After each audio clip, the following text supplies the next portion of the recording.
Capítulo 18. El pasajero del Atlanta. Si tal sorprendente noticia en vez de volar por los hilos telegráficos hubiera llegado sencillamente por correo, cerrada y bajo un sobre, si los empleados de Francia, Irlanda, Terranova y Estados Unidos de América no hubiesen debido conocer necesariamente la confidencia telegráfica, Barbicane no hubiese vacilado un solo instante. Hubiese callado por medida de prudencia y para no desprestigiar su proyecto. Aquel telegrama, sobre todo procediendo de un francés, podía ser una burla. ¿Qué apariencia de verdad tenía la audiencia de un hombre capaz de concebir la idea de un viaje semejante? Y si en realidad había un hombre resuelto a llevar a cabo tan singular propósito, ¿no era un loco quien se debía encerrar en una casa de orates y no en una bala de cañón? Pero el parte era conocido porque los aparatos de transmisión no son por su naturaleza poco discretos y la proposición de Michael Ardan circulaba ya por los diversos estados de la Unión. No tenía, pues, Barbicane ninguna razón para guardar silencio acerca de ella, y por tanto reunió a los individuos del Gun Club que se hallaban en Tampa y sin dejarles entrever sus pensamientos, sin discutir el mayor o menor crédito que le merecía el telegrama, leyó con sangre fría su lacónico contenido. Imposible, es inverosímil, pura broma. Se están burlando de nosotros, ridículo, absurdo. Durante algunos minutos se pronunciaron todas las expresiones que sirven para expresar la duda, la incredulidad, la barbaridad y la locura. Con acompañamiento de los aspavientos y gestos que se usan en semejantes circunstancias, cada cual, según su carácter, se sonreía o reía o se encogía de hombros o soltaba la carcajada. J.T. Manson fue el único que tomó la cosa en serio. «Es una idea soberbia», exclamó. «Sí», le respondió el mayor, «pero si alguna vez es permitido tener ideas semejantes, es con la condición de no pensar siquiera en ponerlas en práctica».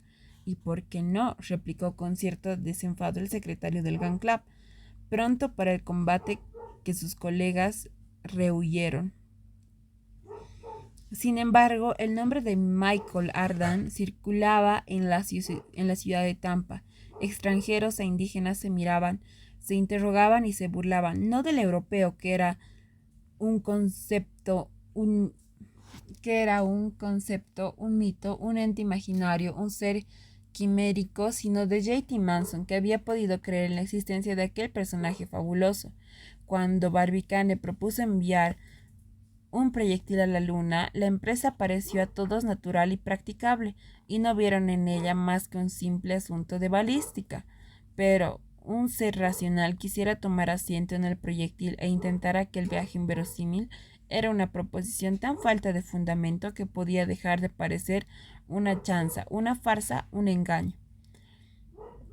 Las bromas duraron sin interrupción hasta la noche, y se puede asegurar que toda la unión prorrumpió en una sola carcajada, lo que es poco común en un país donde las empresas imposibles encuentran fácilmente seguidores, adeptos y partidarios.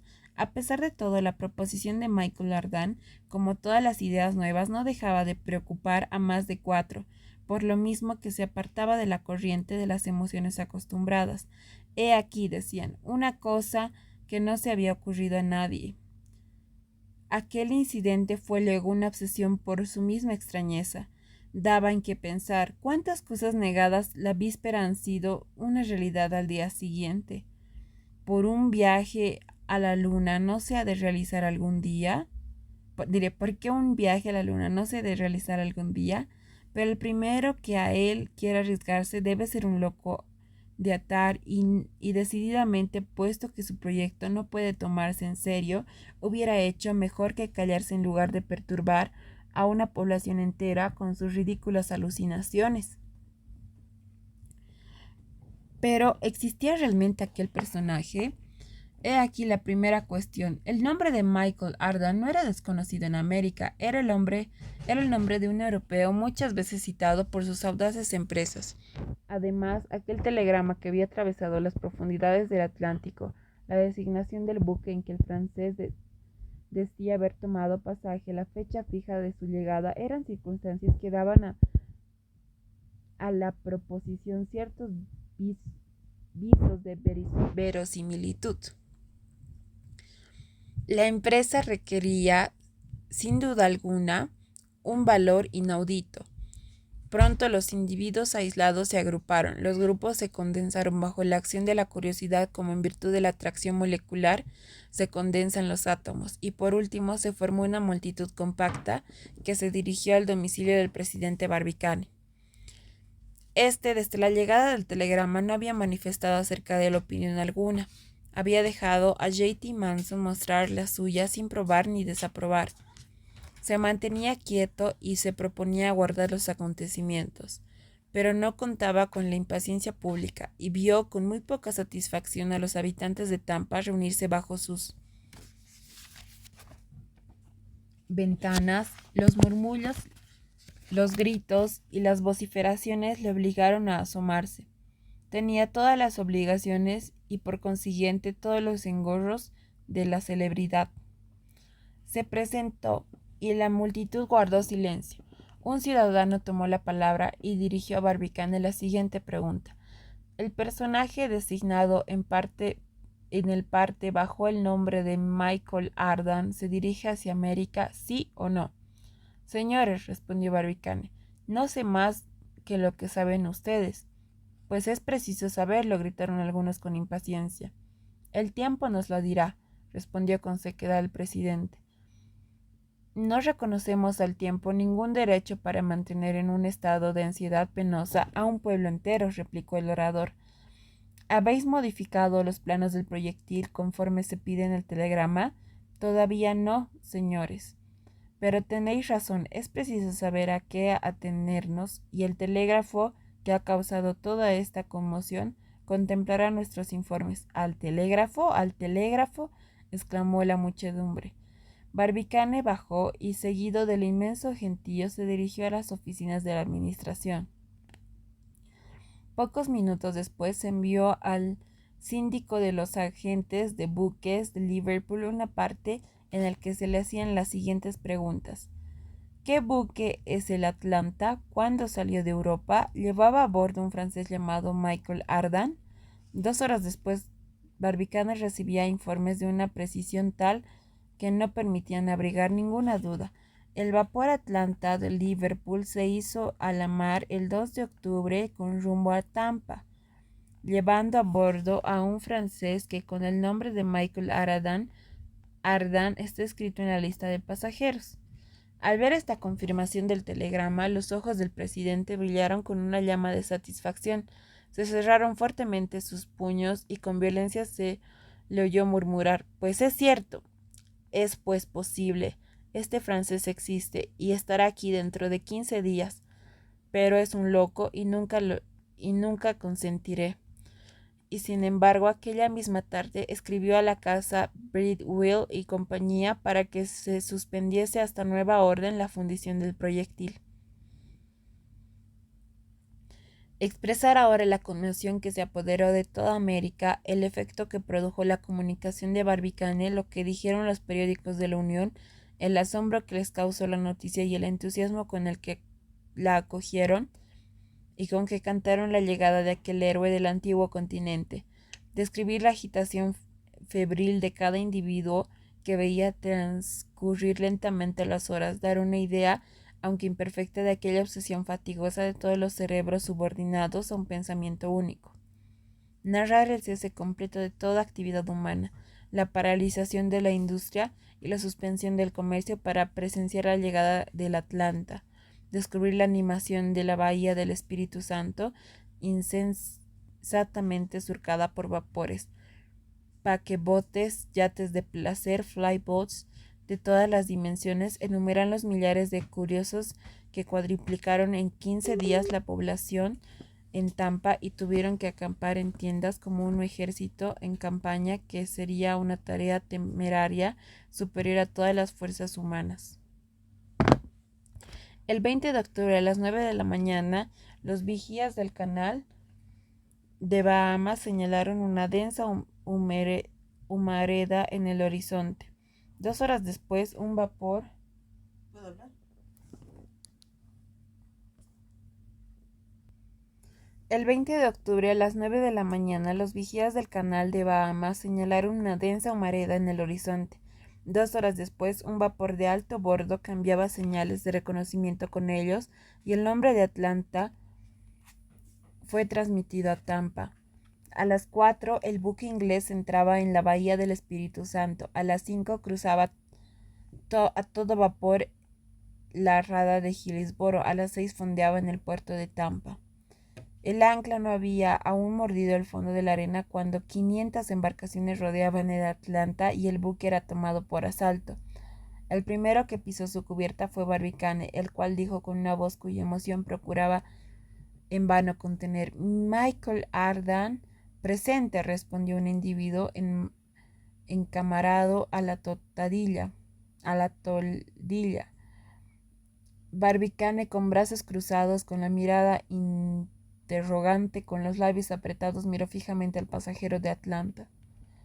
Era este un hombre de 42 años, alto pero algo encorvado, como esas cariátides que sostienen balcones sobre sus hombros. Su cabeza, enérgica, verdadera cabeza de león, sacudía de cuando en cuando una cabellera roja que parecía realmente una crin. Una cara corta, ancha en los pómulos, adornaba con unos bigotes erizados como con los del gato y mechones de pelos rojizos en sus mejillas. Ojos redondos con una mirada miope y como extraviada completaban aquella fisonomía eminentemente felina. Pero la nariz era de un dibujo atrevido, la boca perfecta, la frente alta, inteligente y surcada como un campo que no ha estado nunca estéril. Un cuerpo bien desarrollado, descansado sobre unas largas piernas, unos brazos musculosos que eran poderosos y bien apoyadas palancas, y un aspecto resuelto hacían de aquel europeo un hombre sólidamente constituido, que más parecía foriado que fundido, usando una de las expresiones del arte metalúrgico. Los discípulos de Lavater o de Gratiolet hubieran encontrado sin dificultad en el cráneo y en la fisonomía de aquel personaje los signos indiscutibles de la combatividad, es decir, el valor en el peligro y de la tendencia de luchar contra los obstáculos, los de la benevolencia y los del apego a lo maravilloso, instinto que induce a ciertos temperamentos a apasionarse por las cosas sobrehumanas, pero en cambio las protuberancias propias de la necesidad de poseer y de adquirir faltaban completamente.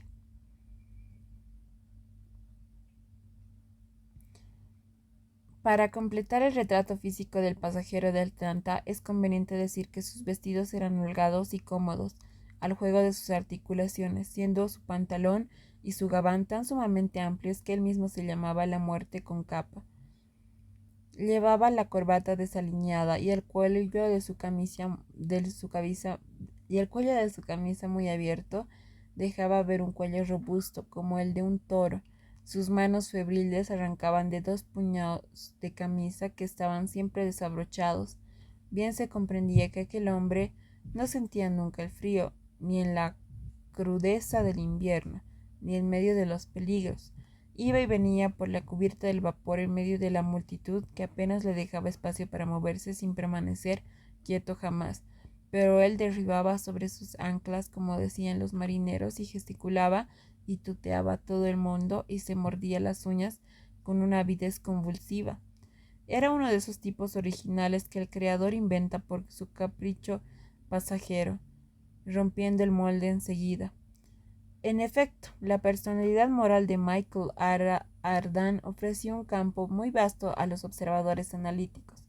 Aquel hombre asombroso vivía en una perpetua disposición a la hipérbole, y no había traspasado aún la edad de los superlativos. En su retina se dibujaban los objetos con dimensiones desmesuradas, de lo que resultaba una asociación de ideas gigantescas. Todo lo que veía abultadísimo y en grande, a excepción de las dificultades y los hombres, que los veía siempre pequeños. Estaba dotado de una naturaleza poderosa, exorbitante, superabundante, era artista por instinto, muy ingenioso, pero aunque no hacía nunca fuego graneado de chistes, el chiste que se permitía era siempre una descarga cerrada. En las discusiones se cuidaba muy poco de la lógica, rebelde al silogismo, no lo hubiera nunca inventado y todas sus salidas eran suyas y solamente suyas. Atropellando por todo y para todo, lanzaba argumentos ad hominem, certeros y seguros, y le gustaba defender con uñas y dientes las causas desesperadas. Tenía entre las otras manías la de proclamarse como Shakespeare, un ignorante sublime, y hacía alarde de despreciar a los sabios. Los sabios, decía, no hacen más que llevar el tanteo de la partida que nosotros jugamos. Era un bohemio del mundo de las maravillas, que se aventuraba mucho sin ser, por eso aventurero, una cabeza destornillada, un faetón que se empeña en guiar el carro del sol, un ícaro con alas de reserva. Por lo demás, pagaba con su persona, y pagaba bien. Se arrojaba sin cerrar a los ojos a las más peligrosas empresas, quemaba sus naves con más decisión que Agatocles, siempre dispuesto a romperse el alma o desnucarse, caía invariablemente de pie, como esos monigotes de madera con plomo en la base que sirven de diversión a los niños. En una palabra, su divisa era, a pesar de todo y el amor a lo imposible, su pasión dominante. Pero aquel hombre emprendedor tenía como ningún otro los defectos de sus cualidades. Se dice que quien nada arriesga, nada tiene. Ardán nada tenía y lo arriesgaba siempre todo. Era un derrochador, un tonel de las Danaides, perfectamente desinteresado, hacía tan buenas obras como calaveradas, caritativo, caballeresco y generoso. No hubiera firmado la sentencia de muerte de su más cruel enemigo, y era muy capaz de venderse como esclavo para conseguir la libertad de uno. En Francia, en Europa entera, todo el mundo conocía un personaje tan brillante y que tanto ruido metía. ¿No hablaban acaso de él incesantemente las 100 trompetas de la fama puestas a todas a su servicio? ¿No vivía en una casa de vidrio, tomando el universo entero por confidente de sus más íntimos secretos? Pero también poseía una buena colección de enemigos, entre los individuos a quienes había más o menos rozado, herido o atropellado al abrirse paso con los codos entre la muchedumbre. Pero generalmente se le quería bien y hasta se le miraba como un niño. Era, según la expresión popular, un hombre a quien era preciso tomar o dejar, y si se le tomaba, Todos se interesaban por él en sus atrevidas empresas y le seguían con la mirada inquieta. Era tan imprudente audaz. Cuando algún amigo quería detenerle prediciéndole una próxima catástrofe, le respondía sonriendo amablemente: el bosque no es quemado sino por sus propios árboles. Y no sabía, al dar esta respuesta, que citaba el más bello de todos los proverbios árabes. Tal era aquel pasajero de Atlanta, siempre agitado, siempre hirviendo al calor de un fuego interior, siempre conmovido, y no por lo que pretendía ser en América, en el cual ni siquiera pensaba, sino por efecto de su organismo febril. Era seguramente un contraste el más singular, el que ofrecían el francés Michael Ardan y el yanqui Barbicane. No obstante, serán ambos cada cual a su modo emprendedores, atrevidos y audaces. La contemplación a que se abandonaba el presidente del Gun Club en presencia de aquel rival que acababa de regalarle a un segundo término, se vio muy pronto interrumpida por las hurras y vítores de la muchedumbre. Tan frenéticos fueron los gritos y el entusiasmo tomó formas tan personales que Michael Ardan, después de haber estrechado miles de manos en las que estuvo expuesto a dejar sus dedos, tuvo que buscar refugio en su camarote. Barbicane le siguió sin haber pronunciado una palabra.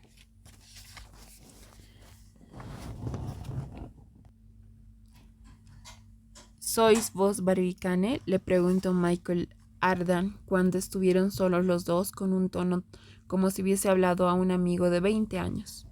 Sí, respondió el presidente del Gran Club. Pues bien, os saludo, Barbicane. ¿Cómo estáis? Muy bien, me alegro, me alegro. De modo que Barbicane, entrado en materia sin preámbulos, ¿estáis decidido a partir? Absolutamente decidido. Nada os detendrá, nada. ¿Habéis modificado el proyectil como os indicaba en mi telegrama? Aguardaba vuestra llegada, pero preguntó Barbicane con insistencia, ¿habéis reflexionado bien? ¿Reflexionado?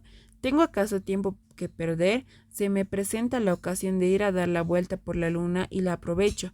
He aquí todo. No creo que la cosa merezca tantas reflexiones. Barbicane devoraba con la vista a aquel hombre que hablaba de su proyecto de viaje con una ligereza y un descuido tan completo y sin la más mínima inquietud ni zozobra.